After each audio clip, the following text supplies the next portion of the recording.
Archive mémorielle d'Alpharius. Gucul n'oubliera jamais la première fois qu'il m'a vu.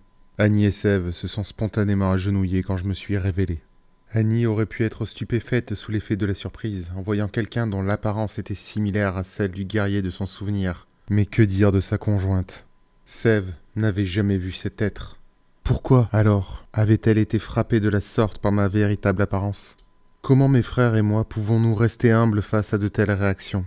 Comment vit-on en sachant que rien qu'à nous voir, notre souvenir peut se graver à jamais dans l'esprit d'un mortel, fût-il appelé à devenir transhumain ou à les faire se mettre à genoux spontanément? C'est inné chez nous. Mon père nous a conféré cette propriété, délibérément ou non.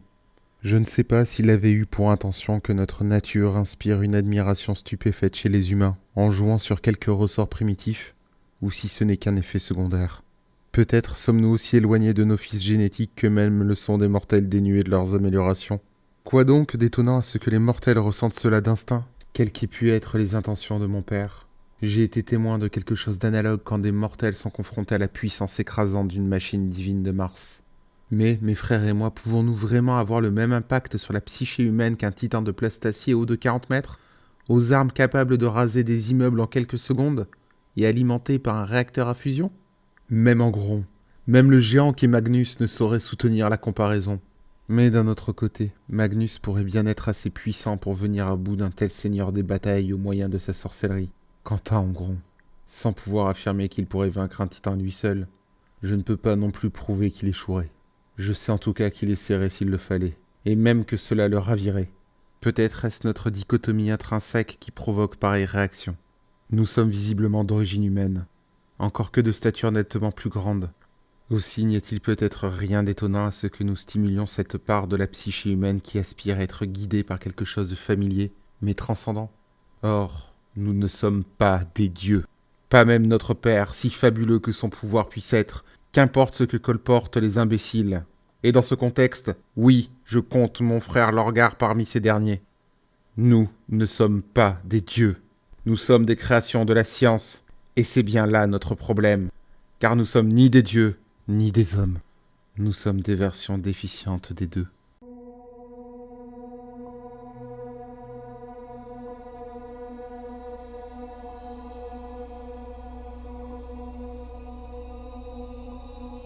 Un visage familier.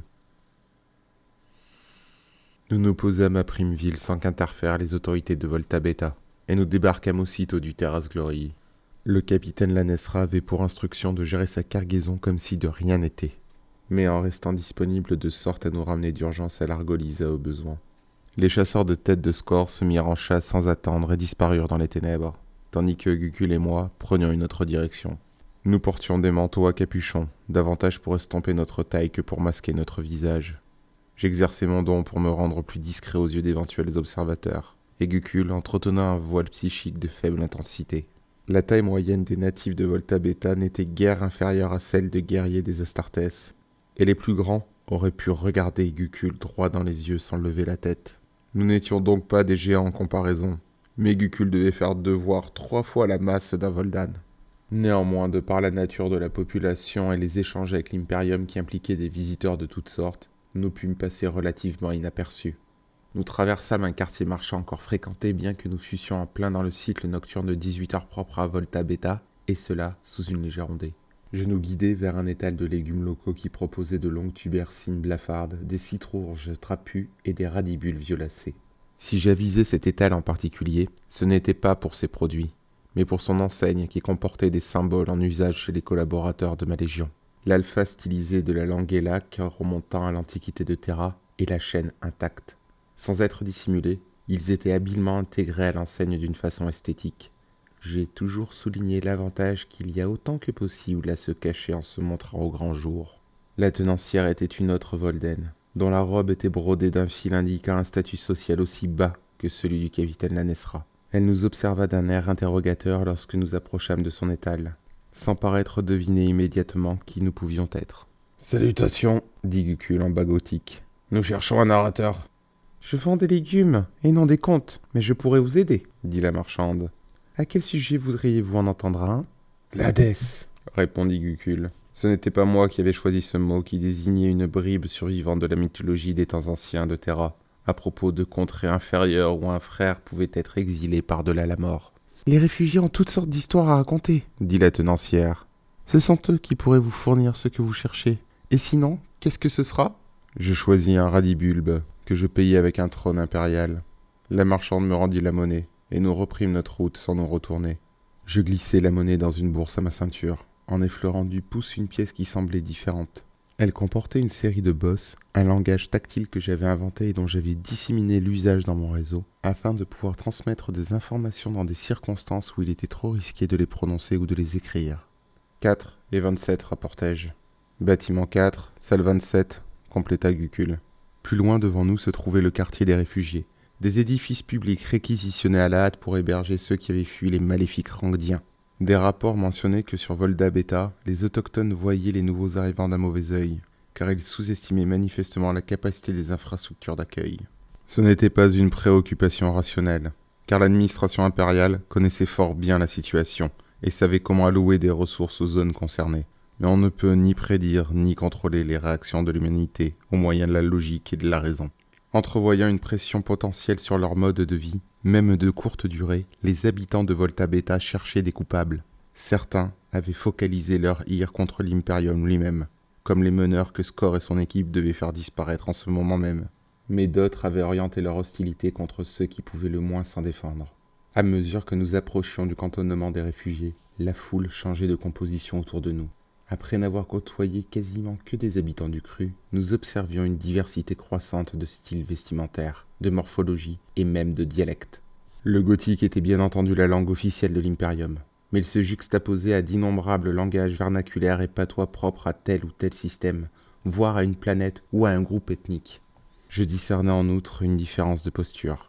Les citoyens locaux se tenaient droits et fiers, alors que ceux que je supposais être les réfugiés se déplaçaient à pas prudents, la tête rentrée dans les épaules à cause de la pluie et surtout des traumatismes subis. Ils ne se sentaient pas à l'abri en ces lieux, et c'était l'effet non seulement de l'accueil qu'on leur réservait, mais aussi du fait qu'ils avaient déjà connu la perte de tout sentiment de sécurité. L'Imperium n'avait pas su protéger ces gens, ce qui révélait combien la vision utopique de mon père était un idéal inaccessible. On peut raisonnablement viser la perfection, mais il est insensé de croire l'avoir déjà atteinte. Je décidai en cet instant même, qu'importe l'issue de la mission en cours, que ma légion s'investirait dans la campagne rangdienne. Selon tous les rapports, les Dark Angels étaient excessivement sollicités, et ils souffraient durement. Le seigneur de la première se refusait par orgueil à céder du terrain, mais sans son génie tactique, il aurait déjà été submergé. Il était par ailleurs inconcevable qu'il s'abaisse à demander du secours, et de toute façon, les autres légions étaient déjà occupées dans leurs propres zones de guerre respectives. La 20e légion n'avait que trop longtemps agi dans l'ombre. Ma propre fierté et le plaisir que je prenais à entretenir mon subterfuge ne pouvaient justifier l'écroulement du front galactique septentrional alors que je disposais de suffisamment de ressources pour contribuer à couper court aux souffrances du conflit. Sans qu'il soit nécessaire de me révéler en personne, au moins mes guerriers pourraient-ils enfin parcourir les étoiles sous leur propre étendard. « Voyez-vous les autochtones, seigneur » me souffla Gucul tandis que nous traversions la foule. « Oui, confirmai-je. » Les Voldins formaient çà et là de petits groupes serrés, et les regards qu'ils jetaient aux réfugiés n'avaient rien d'amical. Quant aux réfugiés attroupés, ils discutaient entre eux la tête basse, en présentant un visage fermé à leurs nouveaux voisins.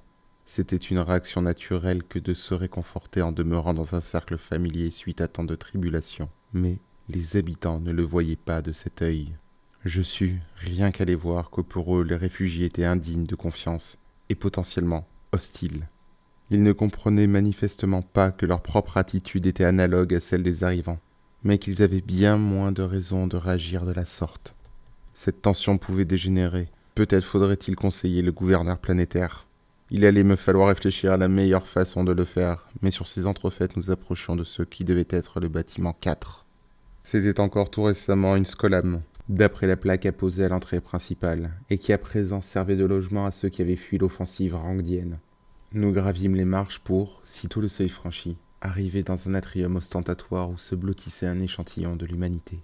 Les lieux étaient entièrement occupés par de petits groupes serrés autour du peu qu'ils avaient pu emmener dans leur fuite.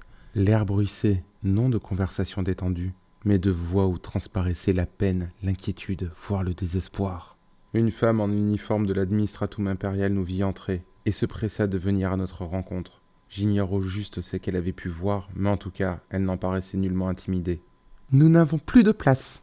dit-elle sans embâche en désignant d'un geste ample tous les gens qui attendaient déjà dans l'atrium. « Plus aucune pièce de libre, pas tant que le gouverneur valide la réquisition des... »« Nous ne cherchons pas un lieu où nous installer, mademoiselle. Nous cherchons simplement à retrouver les occupants de la salle 27 de ce bâtiment. » L'interrompis-je d'un ton affable. Elle avait visiblement mieux à faire, et je ne voulais pas lui faire perdre son temps plus que nécessaire, ni lui laisser de moins un souvenir marquant. Elle me considéra d'un air dénué de curiosité. « Par là, dit-elle en indiquant un escalier. À l'étage, premier couloir à gauche, les salles sont numérotées. Merci bien, répondis-je, et nous prîmes congé. Vu le monde dans l'atrium, tout semble plein, me glissa Gucul comme nous montions à l'étage. Ce genre d'immeuble doit comprendre de grandes salles de classe et des amphithéâtres pour les cours magistraux. Je me demande si le numéro de la salle nous suffira. Il pourrait y avoir des dizaines de familles sur place. Peut-être que les salles sont occupées par des gens de même origine. Peut-être qu'ils l'ont tous vu. En tout cas, un panel de témoins plus étendu signifierait qu'il nous serait plus facile d'estimer la crédibilité de leur dire. Peut-être pas, Seigneur, douta Gucul. Je peux sonder leur esprit pour m'assurer de la véracité de leurs propos. Mais les esprits humains sont malléables. S'il y a eu de nombreux témoins de quelque chose de remarquable, et qu'ils en ont parlé entre eux, il est tout à fait possible qu'ils influençaient mutuellement leurs souvenirs respectifs. Peu importe, tranchai-je. De toute manière, deux personnes peuvent avoir un souvenir différent d'un même événement, même vu sous le même angle. Je soupçonne que s'ils ont vu un de mes frères, cela les aura suffisamment marqués pour que des divergences mineures soient sans importance. Comme vous dites, Seigneur, convint Gucul, je doute que j'oublierai un jour l'impression que vous m'avez faite le jour où je vous ai rencontré, alors que je ne conserve quasiment aucun souvenir de ce qu'était mon existence avant de rejoindre les rangs de la Légion. Cette remarque me troubla, mais je n'eus pas le loisir de m'appesantir, car nous étions arrivés à destination. Une porte noire numérotée à la peinture blanche selon la graphie locale. Je frappai, puis attendis une réaction. « Il n'y a personne, rapportai-je. Et en effet, je n'entendais ni respiration, ni battement de cœur. « Personne » demanda Gucul. « Ou personne de vivant ?» Cette remarque était pertinente. Nous ignorons l'état de santé des réfugiés à leur arrivée ici, qu'ils fussent blessés ou même malades. Et il était flagrant qu'au moins dans l'immédiat, les infrastructures de Volta Beta ne suffiraient pas à subvenir à leurs besoins dans ce domaine. J'ouvris la porte, qui n'était pas verrouillée. « Par terra !» grogna Gucul à la vue de la pièce. « Je n'oserais pas y loger un novice !» Cela avait été un simple débarras. Des trous pratiqués dans les murs de chaque côté correspondaient à des emplacements d'étagères, qui avaient été démontés pour ménager la place qu'occupaient 3 tapis de couchage, 2 grands et un petit, tassés de sorte à tenir sur la surface au sol disponible. Il n'y avait pas de fenêtre. Je n'aurais même pas pu m'y allonger, non plus que Gucul. Et tous les autochtones n'auraient pas pu y tenir en longueur. « Voilà à quoi nous en sommes réduits, murmurai-je. L'Imperium, ce glorieux phare de l'humanité, qui force ses sujets à se tasser dans des recoins obscurs. Que faisons-nous, Seigneur ?» s'enquit Gucul. Je refermai la porte, attendant que les occupants reviennent. Cela prit plusieurs heures, pendant lesquelles Gucul et moi restâmes devant la porte du débarras, lequel était si exigu qu'il eût été ridicule de chercher à s'y installer.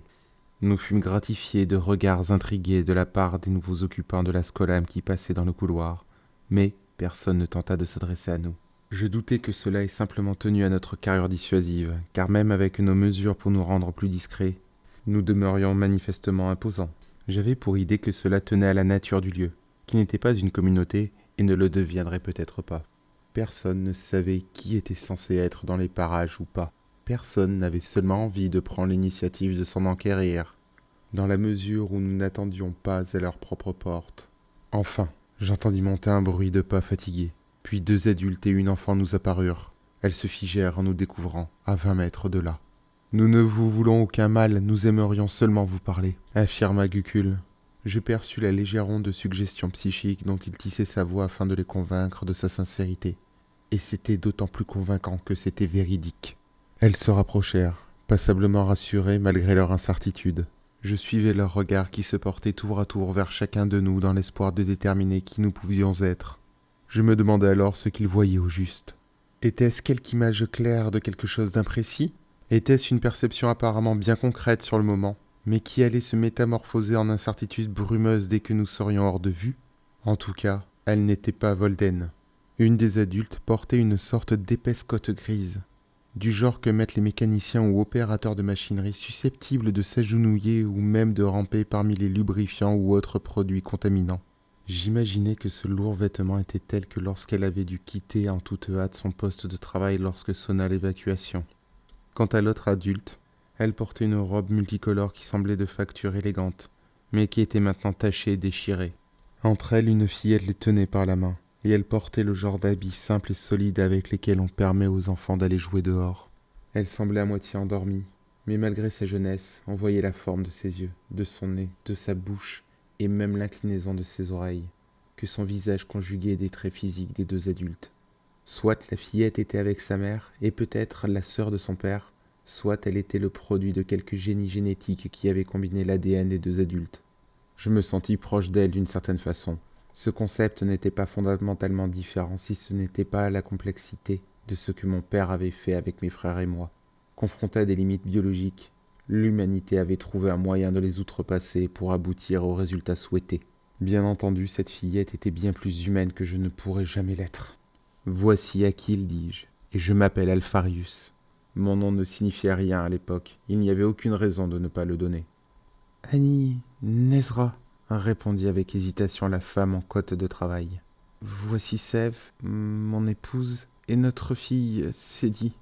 Des présentations polies, un échange de noms, le lubrifiant des rouages de la société humaine. Certains de mes frères savent gérer cette sorte d'interaction, savent maximiser l'efficacité des conversations. D'autres, qui ont beau être brillants dans leur domaine, en sont incapables. On nous a dit que vous auriez pu voir quelque chose de remarquable avant d'évacuer, dis-je de ma voix la plus affable. Malgré cette tentative cordiale, les deux adultes écarquillèrent les yeux, et je sentis leur pouce accélérer.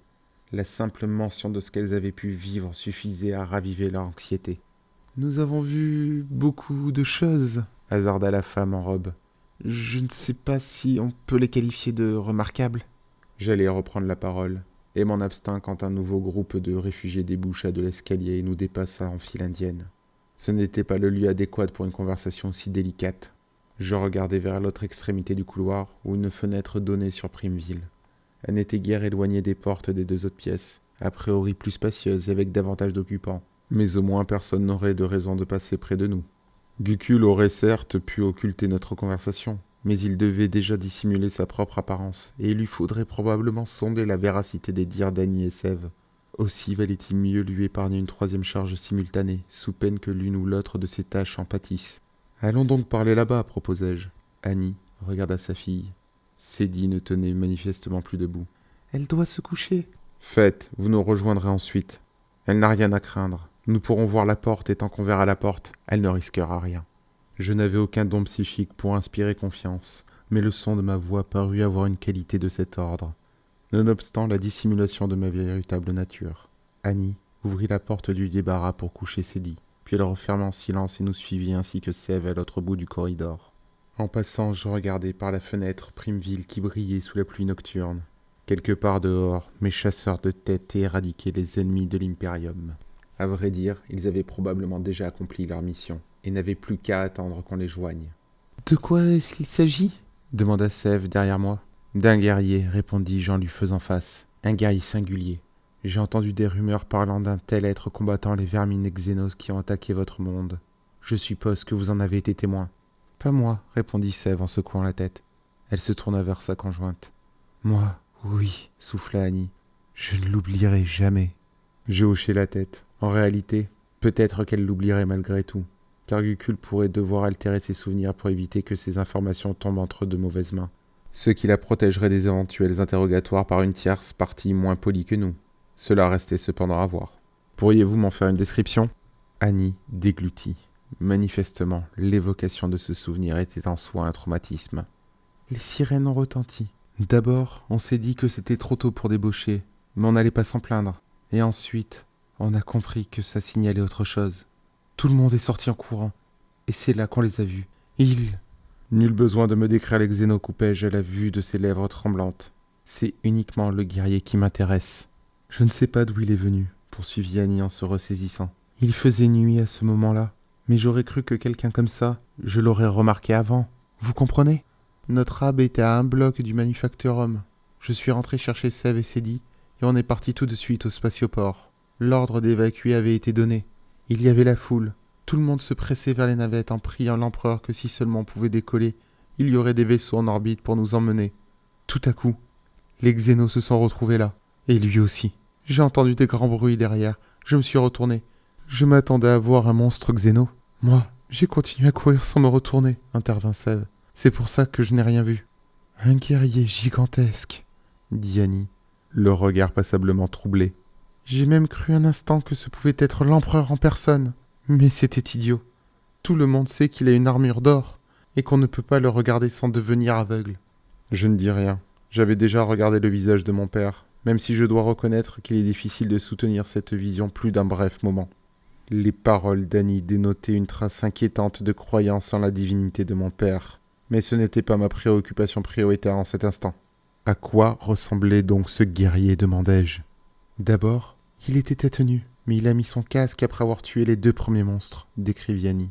Il portait une armure à écailles, peut-être bleue, peut-être verte, difficile à dire. Il faisait nuit, comme je disais, et il avait l'air de changer sous mes yeux.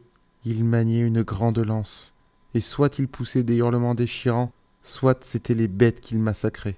Il nous a crié de vite monter dans les navettes, et qu'il nous suivrait. « Et il a suivi ?» demandai-je, soudain tendu. Annie se mordit la lèvre. « Non. On avait tout juste embarqué quand le pilote referma les portes et alluma les moteurs. Il restait au moins 2 douzaines de personnes dehors, dont le guerrier. Je l'ai aperçu une dernière fois quand on a décollé. Il se battait encore, puis on est parti. Mais rien qu'en le voyant quelques secondes, j'ai su qu'il n'était pas comme nous. C'était quelque chose de plus. De quoi avait-il l'air, insistai-je, son visage, sa couleur de peau? Je ne peux pas le décrire, se désola Annie. Enfin, je peux voir son visage, du moins, je crois, mais je ne saurais pas quel mot employer. Je soupesai un instant ce qu'il convenait de faire, puis je rabattis ma capuche en arrière et relâchai mon don. Faute de savoir exactement comment Annie et Sève me percevaient auparavant, j'ignore en quoi je changeais à leurs yeux. Je présume que j'apparus alors plus grand, mais cela ne pouvait suffire à expliquer leur ébahissement, ni leurs larmes, ni ce pourquoi elles tombèrent à genoux frappées d'émerveillement ou de terreur, ou peut-être des 2. « Annie, vous devez me répondre en toute sincérité, l'exhortai-je. Est-ce qu'il me ressemblait ?»« Seigneur, dit-elle le souffle court, si vous n'y étiez pas ici devant moi, j'aurais juré que là-bas c'était vous. »